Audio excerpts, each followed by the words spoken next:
first-time winner on the PGA Tour in 2024. Is this good for the PGA Tour, do you feel like? Is it bad for the PGA Tour? Take me through it from your perspective.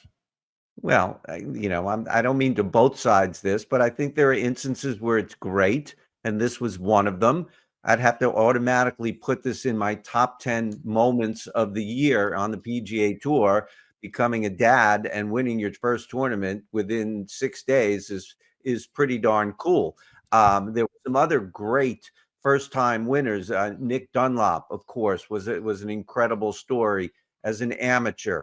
And there are some really good ones and fun ones. So each tournament has its own elements that make it bigger or better than the others. And so there was, some first-time winners are just yawn. It just doesn't matter. But all of this, or a lot of this, these 14 are going to go away in 2026. Not to circle back to that, but Rafael Campos might not even have been in the field under the future guidelines. So we should enjoy these for now, because I think they will get fewer and far between, and maybe then we'll appreciate them even more when there aren't 14.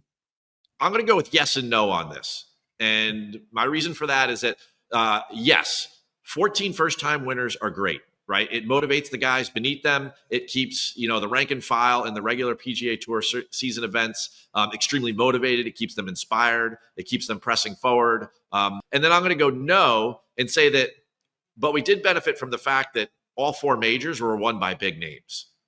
So if you take the 46 events or whatever that were done this year and that were competing, the PGA Tour put out this year, the 46 events, 7 were won by Scotty. And then you've got these 14, nearly half of the events were won by either the best player in the world or these new players as first-time winners. So I think that that's a very good blend, and I'm going to walk the line on that. I'm just going to say that, yes, having these like every single week and having major winners that were Rafael Campos is not good for golf.